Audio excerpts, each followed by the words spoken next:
さあ、ファミコン大図鑑、この10本いくつ覚えてる？今日は1985年の春に出た名作を僕と一気に振り返るよ。アーケードの人気作が続々ファミコンにやってきたあの暑い季節。知ってるようで知らない秘密がどのソフトにも隠れてるんだ。最後まで見てってね。ポポとナナで氷山を登るあのアクション覚えてる？任天堂が送る頂上目指しの登山アクション。独特なジャンプで天井に頭をぶつけたり、足場を踏み外して真っ逆さま。2人プレイは協力のはずが、気づけば蹴落とし合いだったよね。ここでクイズ。主人公ポポとナナ、この名前はパパママをもじってつけられた。丸か×か。答えは最後に。今から登ってみたいならスイッチオンラインでいつでも会えるよ。答え合わせ。クイズは丸。呼びやすいパパママからの命名なんだ。そして本題。あの敵、日本版はアザラシ、海外版では雪男に差し替えられてる。ハンマーで叩くのはという配慮だったと言われてるよ。宇宙が舞台の縦シューティング、エクセリオン覚えてる？ジャレコのファミコン参入第1弾だよ。時期がふわふわして思うように止まってくれない。狙った敵に機体が合わず何度も撃ち落とされたよね。あの操作感忘れられないな。ここでクイズ。ボーナスステージでは敵にぶつかってもミスにならない。丸か×か。答えは最後に。今あの浮遊感を味わうならアーケードアーカイブスへ。ただしアーケード版だよ。答え合わせ。クイズは丸。ボーナス面はぶつかってもやられないんだ。そして本題。あのふわふわの正体は感性。感性が働いた初めてのシューティングだったんだよ。変態で攻めてくるシューティング、ギャラが覚えてる？アーケードの人気作がファミコンにやってきた。次々舞い降りる敵をリズムよく撃ち落とす快感。面が終わると命中率が出て、あの数字に一喜一憂したよね。このギャラが実は由緒ある系譜の真ん中。ギャラクシアン、ギャラガ、ギャプラス、ギャラガ88。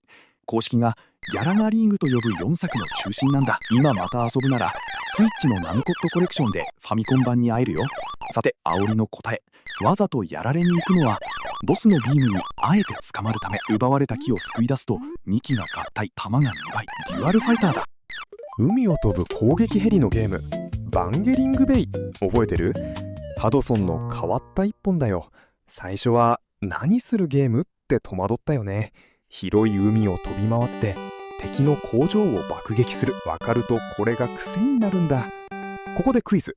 このバンゲリングベイ、実はあのロードランナーと同じ敵の帝国が出てくる兄弟作品。丸か×か。答えは最後に。実は今公式の配信はないんだ。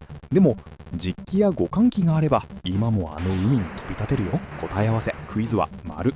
2作は同じバンゲリング帝国と戦う兄弟なんだ。そして本題。作者は壊すより作るのが楽しくなってあのシムシティを生んだ。街づくりゲームの原点はここだよ。ファミコン初のサッカーゲーム、サッカー覚えてる？任天堂のシンプルだけど奥深い一本だよ。7つの国から選んでパスをつないでゴールを狙う。攻撃でパス、守備で選手交代。この操作、後のサッカーゲームの定番になったんだ。ここでクイズ。このサッカー、1チームは11人じゃなくて6人制だった。丸か×か。答えは最後に。今また遊ぶならスイッチオンラインでいつでも会えるよ。答え合わせ。クイズは丸。本当に1チーム6人なんだ。そして本題。このサッカーオフサイドがある。でも説明書にはハーフウェイラインを越えたら取らないと書いてあった。公認の抜け穴だったんだよ。元祖シューティング、スペースインベーダー覚えてる？タイトーのファミコン初参入作。横に並ぶインベーダーを下から撃ち落とす。終盤数が減ると急に加速して、あの手汗忘れられないよね。ここでクイズ。あのジャンジャンジャンと迫る移動音の元ネタは1、軍隊の行進曲。2、映画ジョーズと心臓の鼓動。3、和太鼓。答えは最後に。今遊ぶならアーケードアーカイブスへ。ただしアーケード版だよ。答え合わせ。クイズは2。あの音はジョーズと心臓の鼓動がヒントなんだ。そして本題。終盤の加速は演出じゃない。基盤の処理が重くて敵が減ると勝手に速くなる。その偶然を生みの親が残したんだ。あの激ムズパズル、チャンピオンシップロードランナー覚えてる？ハドソンの初心者お断りの激ムズ続編だよ。金塊を集めて逃げる穴掘りアクションでも、この続編は全50面が容赦なし。前作をクリアした人でも序盤で詰まったよね。このロードランナー、実は名作の源流。前作から続くこのシリーズからあのボンバーマンが生まれたって知ってた？今公式の配信はないんだ。でもカセットと実機があればあの地獄に挑めるよ。さて、煽りの答え。面をクリアするたび出るあのパスワード。ブロックの絵なんだけど、全部つなげるとなんと最終50面のマップになる。ファミコン版だけの心にくい仕掛けだよ。氷の上をつるつる滑る結局南極大冒険覚えてる？コナミのかわいいペンギンアクション。流れるのは名曲スケーターズワルツ。ペンギンくんでアザラシやクレバスを避けて南極を一周。あの滑りっぷり忘れられないよね。ここでクイズ。旗を取ると飛べるペギコプター。実はこれ原作の MSX 版にもあった。丸か×か答えは最後に。今は公式の配信が止まっていて実機で遊ぶのが確実だよ。答え合わせ。クイズは×。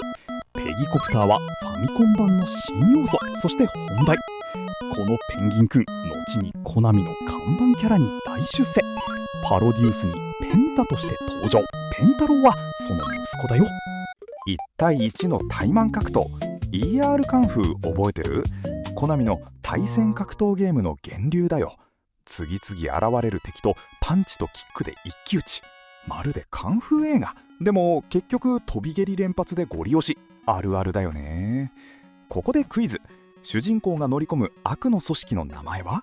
1. 餃子一族、2. チャーハン一族、3. メンマ一族。全部美味しそう。答えは最後に。今また遊ぶならスイッチオンラインでいつでも会えるよ。答え合わせ。悪の組織は2チャーハン一族。メンマは実はラスボスの城の名前。そして本題。タイトルの ER 中国語で1212カンフーの掛け声だったんだ。赤い忍者が手裏剣で戦う忍者くん魔女の冒険覚えてる？ジャレコの硬派な高難度アクション。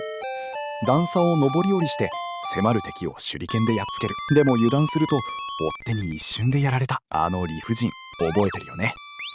ここでクイズ。このゲーム敵に体当たりしても即ミスにはならない。丸か×か答えは最後に。今遊ぶならアーケードアーカイブスへ。ただし縦スクロールのアーケード版だけどね。